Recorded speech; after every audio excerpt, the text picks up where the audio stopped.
A very good morning to you all. How are you? I hope you all are fine. So in the previous class we have completed two chapters in our grammar portion, that is the sentence and the noun. From today onwards we are going to start our reader portion. This is your reader book English Carnival, and we are going to start with our first chapter, that is the best Christmas present in the world. Christmas, आपको पता है, you already know Christmas is celebrated on 25th December each year, and present is gift. What? Present is gift. So best Christmas का जो present था in the world. So basically this is a story, I'll tell you in brief. This is a story of a old woman Connie, जिसको अपनी husband की तरफ से एक gift मिलता है, who is already dead. उसकी जो क्या हो जाती है, death हो जाती है उनके husband की, and he gets some present from him after so many years, and she thought कि by mistake somebody has given him that gift. We will know कि how and why he got that gift. So okay. So we will start with the paragraph 1. So it is a chapter written by Michael Morpurgo. So I spotted it in a junk shop in Bridport. Who is I? The writer, Michael Morpurgo. What he said? I spotted means found in a junk shop मतलब एक कबाड़ी की दुकान in Bridport is a place, a roll top desk. क्या मिली उनको? एक roll top desk होती है, it is a sort of revolving desk which you have seen in movies. आपने देखी होगी, जो revolving, जिसका जो top होता है टेबल का, वो revolving होता है. The man said it was early 19th century and oak. वो कब बनी हुई थी? It was early 19th century and it was made up of oak. I had wanted one. मुझे ये चाहिए थी. मुझे यहाँ पे कौन बोल रहा है? I am referring to the writer. मैं writer की को रेफर कर रही हूँ यहाँ पे. But they were too expensive. मुझे इस तरीके की एक टेबल चाहिए थी, but they were too expensive. बहुत ही ज़्यादा कॉस्टली थी. This was in a very bad condition, but this table is very bad condition. उसकी condition बहुत ही ज़्यादा खराब थी. The roll top in several pieces, one leg clumsily mended. जो उसका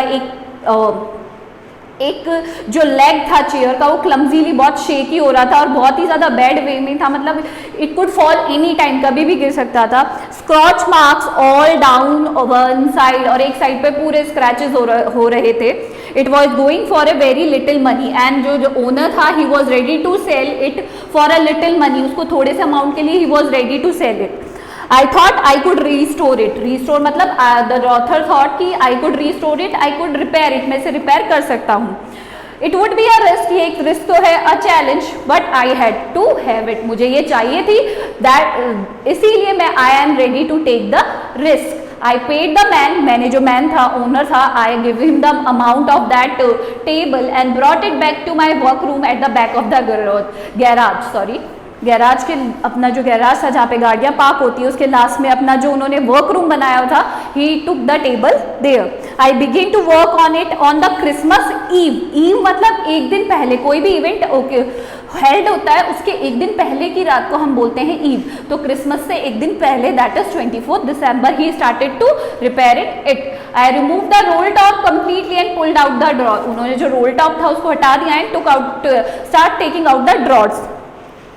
The banner had lifted almost everywhere. It looked like water damage to me. जो उन्होंने जब ऐसे जो रोल टॉप उसका हटाया, तो उन्होंने देखा कि पानी की वजह से वो बहुत, जो टेबल थी वो बहुत ज़्यादा डैमेज हो चुकी थी. Both fire and water had clearly taken toll on this desk. जो पानी और थोड़ा सा धूप के कारण it was very much damaged, बहुत ज़्यादा डैमेज हो गई थी. The last drawer was stuck fast. जो जैसे ही मैंने लास्ट ड्रॉर को निकालना शुरू किया, वो फंस गई. स्टक मतलब फंस गई उसके अंदर. I tried all I could to ease it out gently. मैंने हर तरीके से उसको gently, बहुत ही patiently, calmly, कोमल तरीके से निकालने की कोशिश की. In the end, but जब वो नहीं बाहर आई, I took out it brutal way. बहुत कठोर तरीके से I just snatched it out. मैंने उसको खींचा. I struck it sharply with all my fist and the drawer flew open to reveal a shallow space underneath. और underneath मतलब नीचे की साइड में मैंने जैसे उसको निकाला, बहुत ही खोखली, shallow मतलब खोखली जगह थी नीचे की साइड में, और secret drawer, और वहाँ पर क्या थी? एक secret drawer बनी हुई थी. There was something in there, और उस drawer के अंदर there was something, कुछ था. I reached in and took out a small black tin box. उसके अंदर से क्या निकला? एक छोटा सा tin box. Cellotape to the top of it was a piece of lined note paper, उसके ऊपर एक पीस ऑफ पेपर से लाइन लिखा हुआ था, and return on it with a shaky, shaky मतलब हमारे जब हाथ धूजते हैं तो हम लिखते हैं, that writing is called shaky writing. Jim's last letter received January 25, 19, उस पर लिखा होता Jim's last letter and date was January 25, 1915, to be buried with me when the times come, और उस पर यह भी लिखा हुआ था कि जब मेरा लास्ट टाइम आए इट शुड बी बरीड, मेरे साथ ही इसको क्या कर दिया जाए, इस बॉक्स को दफना दिया जाए। As I know I did that it was wrong to me of me to open the box. The writer says कि ये बहुत गलत है किसी की चीज़ को ओपन करना, but curiosity, curiosity क्या होती है, हमारी उत्सुकता, got the better of my scruples, but मैं अपनी उत्सुकता के कारण उसको ओपन करना पड़ा मुझे। It usually does, और ये हमेशा होता है कि हम बहुत ही ज़्यादा क्यूरियस हो जाते हैं कभी कुछ चीज़ों को लेकर, एंड इसी कारण what he did, he opened that box. Inside the box there was an envelope, उसके अंदर क्या था, एक एनविलोप था, लिफाफा था। The address read Mrs. Jim McPherson, 12th Copper Beaches, Bridport, Dorset, और उस पर एक एड्रेस लिखा हुआ था, that is given in the book. I took out the letter and unfolded it. मैंने जो लेटर था उसको निकाला और उसको अनफोल्ड करना मतलब I opened it. It was written in pencil and dated on the top, उसमें पेंसिल से लिखा होता और ऊपर डेट लिखी हुई थी December 26, 1940, मतलब the day after Christmas. Okay, got it? So this is all for today. We have completed part 1, and what is your homework? You have to do these hard words. There are 16 hard words in your copy with Hindi and English meaning of each word. What you have to do, पहले सारे words एक साथ लिखेंगे, फिर उनकी English meaning, and last column में आप लिखेंगे उनके Hindi meanings. So this is all for today. Thank you.